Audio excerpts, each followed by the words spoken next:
உலகில் வாழும் அனைத்து தமிழ்ச் சொந்தங்களுக்கும் என் மனமார்ந்த வணக்கங்கள். ஜோதிடம் என்பது உண்மை. அதை நாம் எப்படி கையாளோ என்பது நாம் அறிய வேண்டும்.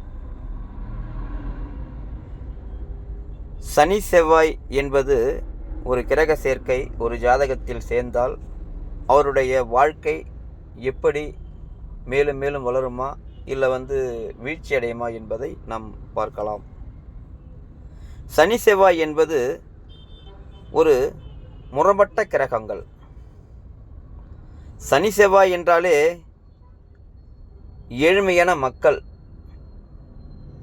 ஏழ்மையான வேலை, வறுமையின் பிடி, கணவன் மனைவிக்குள் பிரச்சனை, பணம் போராட்டம், இப்படி பல வகையான பிரச்சனைகள் அவருடைய வாழ்க்கையில் தொடர்ந்து கொண்டிருக்கும். இது எல்லாருக்கும் அப்படி இருக்கணும்னா இருக்காது. ஏன்னா சனி செவ்வாய் மட்டும் ஒரு ஜாதகத்தில் இல்லை, மற்ற கிரகமும் அவங்களுக்கு வேலை செய்யும். சனி செவ்வாய் என்பது ஒரு வாழ்க்கையில் ஒருத்தர் ஒரு 70 வருஷம் இருக்காருன்னா அதில் அவர் ஒரு 5 வருஷம் அந்த விஷயத்தை அனுபவிப்பார்.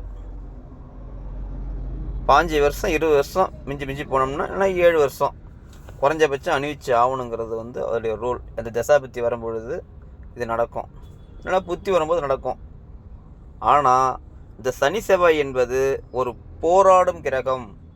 வாழ்க்கை போராட்டமாக இருக்கும். கணவன் மனைவிக்குள்ள ஒரு இரக்கம் இருக்காது. எப்போதும் ஒரு போராட்டமான வாழ்க்கையாக இருக்கும். மற்றவர்களுக்கு நம்ம என்ன தான் உதவி பண்ணாலும் அவங்களுக்கு அது புரிஞ்சிக்க மாட்டாங்க. ஒரு சிறப்பாக நம்ம நினச்ச மாதிரி இருக்காது. இப்படி இதுக்கு சொல்லிக்கிட்டே போகலாம். ஆனால் சனி செவ்வாய் சேர்வர்கள் இவர்களால் நிறைய விஷயம் நடக்கும். ஒரு பெரிய பில்டிங்கு வேலை நடக்கணும்னா இந்த சனி செவ்வாய் ஒரு கொத்தனாரோ ஒரு கான்ட்ராக்டரோ இருந்தால் தான் அந்த விஷயம் மூவ் ஆகும்.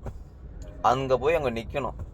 ஏன்னா சனி செவ்வாய் என்பது சனி என்பது கடவுழியால் ஒரு மனிதர்கள் சாதாரண மனிதர்களோட வேலைக்காரர்கள். செவ்வாய் என்பது ஒரு கட்டடத்தின் அடிப்படை பொருள் எல்லாமே சேரும். இப்படி சனி செவ்வாய் சேர்ந்தாவே அவருடைய ஜாதகத்தில் மேலும் மேலும் மேலும் மேலும் வளர்ச்சிகள் அதிகமாக போக முடியாது. அப்படியே அமுக்கிவிட்டுரும். சிறப்பான வாழ்க்கையில் நம்ம முன்னேறி போக முடியாது. ஆனால் இதே ஒரு தீர்வு கிடையாது. சனி செவ்வாய் சேர்ந்தவங்களாம் நம்ம இதை சொல்கிறோன்னு சொல்லிட்டு ஒரு மனதில் வச்சுக்க வேணாம். இது சனி செவ்வாய் சேர்ந்துருந்தாலும் சில பேருக்கு சேர்ந்துருக்கும், சில பேருக்கு பார்த்துருக்கும், சில பேருக்கு சாரம் வாங்கியிருக்கும். இப்படி நிறைய விஷயங்கள் அவருக்குள்ளே இருக்கும், அந்த ஜாதத்துக்குள்ளே இருக்கும். அதுக்கெல்லாம் ஒரு கணக்கு போட்டு தான் நம்ம சொல்ல முடியும். சனி செவ்வாய் சேர்ந்தாவே இந்த பிரச்சனை நடக்குன்னு சொன்னால் அது தப்பாக போயிடும். மேலும் மேலும் உங்கள் வாழ்க்கை சிறப்படைய நம் வீடியோவை பார்க்க வேண்டும் என்று மனமார்ந்த வாழ்த்துகிறேன். நன்றி, வணக்கங்கள்.